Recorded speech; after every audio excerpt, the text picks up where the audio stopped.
అందరికీ వందనములు. ప్రేమైన దేవుని బిడ్డలారు, ఈ ఉదయకాల సమయంలో పడకల మీద నుంచి లేకుండానే ప్రభు యొక్క కృపావార్తను విన్నారండి. ఈ ఉదయకాలం పడకల మీద నుంచి లేకుండానే ప్రభు యొక్క కృపావార్తను చూద్దాం. మరి ఈరోజు సోమవారము 2వ తారీఖు మార్చి నెల 2026వ సంవత్సరము. ఈ ఉదయకాలం మనం దేవుని యొక్క వాక్యాన్ని చూసినట్లయితే పడకల మీద నుంచి లేకుండానే సంఖ్యాకాండము 6వ అధ్యాయము 24వ వచనాన్ని మనం చదువుదాం. సంఖ్యాకాండము 6వ అధ్యాయము మనం చూసినట్లయితే 24వ వచనము. యెహోవా నిన్ను ఆశీర్వదించి నిన్ను కాపాడును గాక. అక్కడ దేవుని వాక్యాన్ని చూసినట్లయితే యెహోవా నిన్ను ఆశీర్వదించి నిన్ను కాపాడును గాక అన్నది ఈరోజు మనం పడకల మెంచలాడుతూనే ప్రభు యొక్క కృపావార్తను వింటున్నాం. అయితే ప్రియులారా, ఇక్కడ దేవుని వాక్యం ఏమిటంటే యెహోవా నిన్ను ఆశీర్వదించి నిన్ను కాపాడును గాక. సో దేవుడు ఎలా ఆశీర్వదించడో మనం తెలుసుకుంటే ఆయన కాపుదల కూడా మనకు అర్థమైంది. సో ఆయన ఎలా ఒక మాటలో చెప్పాలంటే దేవుడు ఆశీర్వదించి కాపాడుతున్నటువంటి విధానం గొప్పది. దేవుడు ఆశీర్వదించి కాపాడుతున్న విధానమును చూడగా సరే మొదటగా ఎట్లు ఆశీర్వదించారో చూడొచ్చు, తర్వాత ఆయన ఎలా కాపాడుతున్న విధానాన్ని కూడా మనం చూడొచ్చు. అయితే ఇప్పుడు చూసే దాంట్లో ఇప్పుడు మనం ఆయన ఎట్లా ఆశీర్వదించాడో చూస్తే ఆయన ఎట్లా కాపాడుతున్నాడు కూడా మనకు అర్థమైపోయింది. సో ఆయన ఎట్లా ఆశీర్వదించాడు అని అంటే దేవుడు యెహోవా నిన్ను ఆశీర్వదించి కాపాడును గాక. ఆయన నిన్ను ఆశీర్వదించిన విధానం నీకు తెలిస్తే, ప్రేమ సోదర సోదరి నీకైనా నాకైనా, ఆయన నన్ను ఆశీర్వదించిన విధానం తెలిస్తే ఆయన కాపుదల గురించి కూడా మనకు అర్థమైపోయింది. ఆయన ఆశీర్వదించిన విధానం చూడగా సంఖ్యాకాండం 24వ అధ్యాయం. దేవుని ప్రజలైన వారిని దేవుడు ఎలా ఆశీర్వదిస్తున్నాడో చూడండి. సంఖ్యాకాండము 24వ అధ్యాయం ఇక్కడ మనం చూసినట్టు 24వ అధ్యాయంలో మొదటి మాటను చూస్తాం. 5వ వచనం. సంఖ్యాకాండం 24వ అధ్యాయం 5వ వచనంలో మొదటి మాట. యాకోబు నీ గుడారములు, ఇశ్రాయేలు నీ నివాస స్థలములు ఎంతో రమ్యమైనవి. సో ఇక్కడ మన దేవుని వాక్యాన్ని చూసినట్టు ప్రియులారా, మొదటి కోణం చూసినట్టే ఇశ్రాయేలు నీ నివాసం ఎంతో రమ్యమైనవి. దేవుడు తన ప్రజలను ఆశీర్వదించిన విధానం చూడగా వారి యొక్క గుడారములు దేవుడు ఆశీర్వదించిన విధానం చూడగా ఎంతో రమ్యమైనగా దేవుడు ఆశీర్వదిస్తూ వచ్చాడు. రమ్యమైనటువంటి గుడారములను దేవుని ప్రజలైన వారికి దేవుడు ఇవ్వటం కొరకై ఆశీర్వదించి ఇచ్చిన వాడుకుంటూ వచ్చాడు. ఆ రమ్యమైనటువంటి గుడారములు యేసు ప్రభువు వారు మరి మనకివ్వటం కొరకై తన కలవరిశిలులో రక్తమును కార్చి ఆయన కార్చిన రక్తం ద్వారా, ఆయన బలియాగం ద్వారా, ఆయన మరణ భూస్థాపన ద్వారా ఒక రమ్యమైనటువంటి శ్రేష్టమైన పరలోక రాజ్యాన్ని మనకివ్వటం కొరకు ఆయన బలి అవుతూ వచ్చాడు. సో ఇది మొదటి కోణం. కాబట్టి ప్రియులారా, ఆయన నిన్ను ఆ దేవుడు ఇక్కడ చూడండి, యెహోవా నిన్ను ఆశీర్వదించి కాపాడును గాక. దేవుడు నిన్ను ఆశీర్వదించి కాపాడుతున్న విధానం ఏంటంటే మొట్టమొదటిగా నీ గుడారమును రమ్యమైనదిగా చేస్తున్నాడు. నీ నివాస స్థలం రమ్యమైనదిగా చేసి ఏం చేస్తున్నాడండి? నీ నివాస స్థలం రమ్యమైనదిగా చేసి నిన్ను శ్రేష్టకరమైన విధానంలో కాపాడుకుంటూ వస్తున్నాడు. ఇక రెండోదిగా చూసినట్టయితే ఆయన ఎలా ఆశీర్వదిస్తున్నాడు, ఎలా కాపాడుతున్నాడు విధానం మనకు అర్థమవుతుంది. రెండో కోణం చూసినట్టయితే సంఖ్యాకాండం 24వ అధ్యాయంలోనే 6వ వచనంలో 7వ మాట. వాగువలే అవి వ్యాపించి ఉన్నవి, నదీ తీరమందు తోట వలెను, యెహోవా నాటిన ఆగరు చెట్టు వలెను. కాబట్టి ఇక్కడ మనం రెండో కోణం చూస్తున్నాం. నదీ తీరమున నాటిన తోట వలె ఉందంట. ఎలా ఉండాలండి? నదీ తీరమున నాటిన తోట వలె. దేవుడు చూడండి, ఒక మనుషుల్ని ఎంత గొప్పగా ఆశీర్వదిస్తున్నాడు.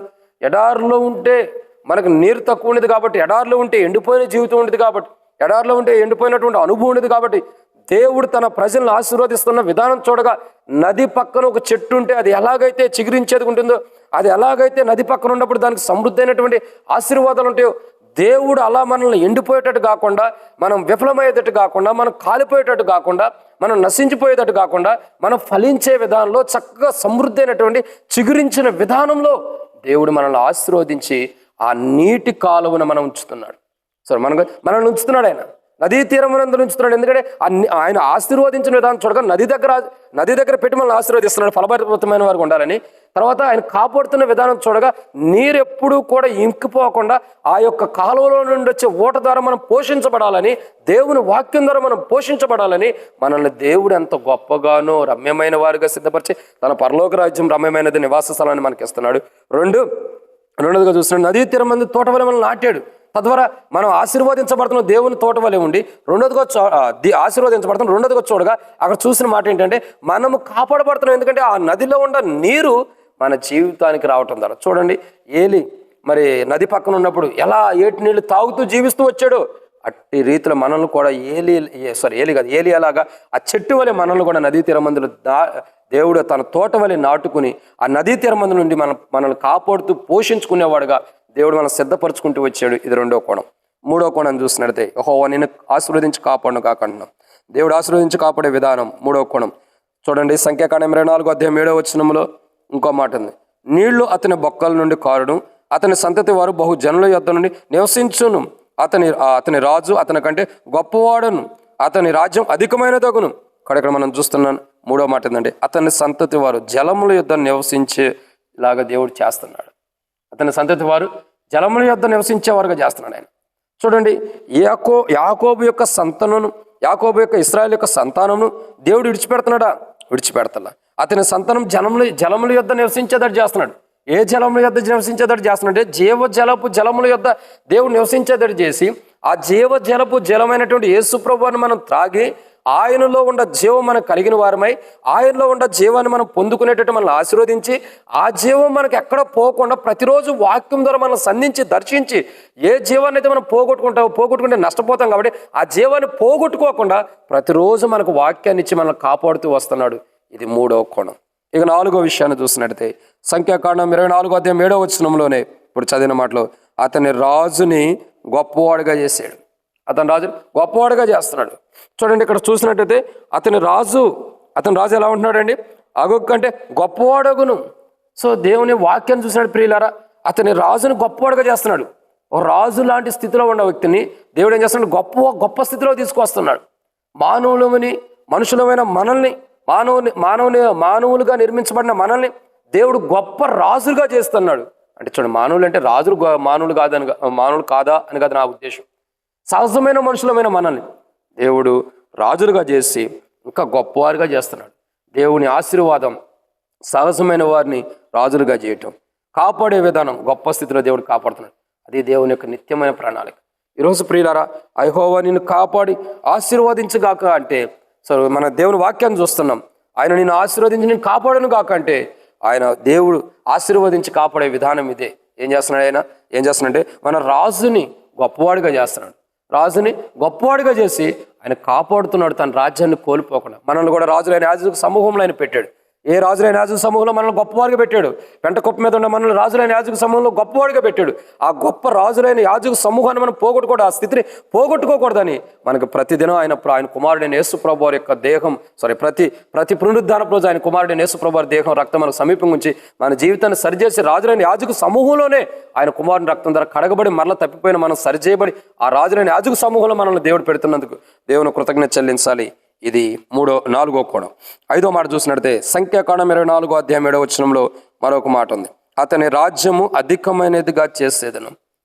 అతని రాజ్యం అధికమైనదిగా చేశాను. చూడండి, ఒకప్పుడు దేవుని కృపను బట్టి మనం చూడగా దేవుని గురించినటువంటి మాటలు ఇశ్రాయేల్ దేశానికి కానీ ఆ చుట్టుపక్కల ప్రాంతాలకు కానీ కొంతమేరకే ఎందుకు పరిమితం అవుతూ తెలియపరచబడుతూ వచ్చింది నిజ దేవుని గురించి. కానీ ఎప్పుడైతే యేసుప్రభు ఈ లోకానికి వచ్చాడో, యేసుప్రభు అనే రాజు ఎప్పుడైతే ఈ లోకానికి వచ్చి అధికమైన గొప్పవాడిగా చేపడుతూ వచ్చాడు, ఆయన గొప్పతనంలో ఎప్పుడైతే మనల్ని కూడా రాజులుగా దేవుడు చేస్తూ వచ్చాడు, అప్పుడు దేవుని యొక్క గొప్పతనం ప్రజల్లోకి ప్రచురం చేయబడతాం ద్వారా ఏం చేయబడుతుంది వచ్చింది? అతని రాజ్యం అధికమైనది. ఇప్పుడు అబ్రహాము, ఇస్సాకు, యాకోబుల యొక్క దేవుడు, ఇశ్రాయేలు యొక్క దేవుడు మనం చెప్పుకుంటున్నామంటే కారణం ఆ రాజ్యం అధికమైనదిగా చేయబడుతూ వచ్చింది. అది గొప్ప రాజ్యంగా చేయబడుతూ వచ్చింది. అది శ్రేష్టకరమైన చాలా ఉన్నతమైన రాజ్యంగా చేయబడుతూ వచ్చింది. చాలా ఎక్కువ మందితో సమకూర్చబడుతున్న రాజ్యంగా చేయబడుతూ వస్తుంది. కానీ ఈరోజు మనం ఉదయకాలం పడకల మించి లేకుండా ప్రభు యొక్క కృపావర్తన వింటాను. మనం ఆ దేవుడు ఆశీర్వదించి కాపాడుతున్న విధానాన్ని చూస్తున్నాం. ఆయన మొట్టమొదటిగా ఇశ్రాయేలు నివాసస్థలను ఎంతో ఆశీర్వదించి దాన్ని రమ్యమైనగా చేసి ఆ రమ్యమైన దాన్ని కాపాడుతున్నాడు, ఆ ధన్యతను పోగొట్టుకోకుండా. 2, నదీ తీరమున నాటిన తోట వలె ఉంచుతున్నాడు. నదీ తీరమున దాన్ని పెట్టి ఆశీర్వదించి దాన్ని కాపాడుతున్నాడు, దివారాత్రము దాని మీదకి ఎవడో రాకుండా. 3, ఇక్కడ చూసిన మాట అతని సంతతి వారు జలముల యొద్ద నివసించేటట్టు చేస్తున్నాడు. అంటే దప్పికొనుకోకుండా సమృద్ధైన తండ్రి దాహం తీర్చబడిన వారి సమృద్ధిగా వాళ్ళు ఉండేటట్టు దప్పికొన్న వారిగా దేవుడు ఆశీర్వదించి వారిని కాపాడుతున్నాడు, ఎక్కడ వారికి దప్పికి రాకుండా. 4 చూడగా అతని రాజ్యం గొప్పదిగా చేస్తున్నాడు. అతని రాజ్యం గొప్పవాడిగా చేస్తున్నాడు. 5 చూడగా అతని రాజ్యం అధికమైనదిగా దేవుడు సిద్ధపరుస్తున్నాడు, అధికమైన రాజ్యంగా చేస్తున్నాడు.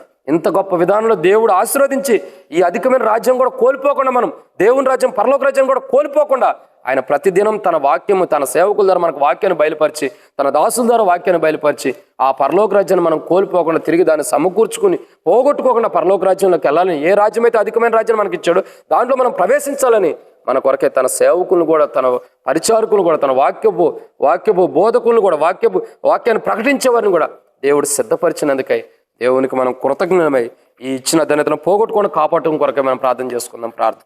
ప్రేమ కలిగిన తండ్రి వందనాలు. ఎత్తబడిన వాక్యాన్ని ఇక్కడ ఫలింపచేయండి. మీరు ఏదైతే ప్రభా మా జీవితాల్లో ఆశీర్వదించి కాపాడటానికి ఇష్టపడుతున్నారు, ఏ ధన్యతలు అయితే ఇచ్చారో వాటిని మేము పోగొట్టుకోండి, వాటిని కలిగి కాపాడుకుంటూ ముందరికెళ్ళి క్రైస్తవ జీవితాన్ని ఇవ్వండి ప్రభా. ఆ గొప్ప ధన్యతలు మీరు మమ్మల్ని ఆశీర్వదించి మాకు ఇచ్చారు, అవి మేము పోగొట్టుకోకుండా కూడా మమ్మల్ని కాపాడుతున్నారు. వాటిని మేము పోగొట్టుకోకుండా వాటిని కొనసాగించుకుంటూ మీరు ఇచ్చిన వాటిని అభివృద్ధి చేసుకుంటూ వెళ్ళేవారుగా పోగొట్టుకోకుండా కాపాడమని ఇద్దరు మాత్రం మీ కాపుదలు మీ నడిపింపును కోరు. మా జీవితకాలం అంతా మీరు ఇచ్చిన ఆశీర్వాదాలు పోగొట్టుకోండి, వాటిని కాపాడుకునే ధన్యత మాకు ఇవ్వండి. అదే రీతిలో మీరు కూడా వాటిని కాపాడమని యేసు ప్రభు నామములో ప్రార్థన చేస్తున్నాను తండ్రి. ఆమేన్. ప్రేమ దేవుని బిడ్డలారందరికీ మన ప్రభువైన యేసుక్రీస్తు నామములో శుభాభివందనములు. ప్రేస్తున్నాను.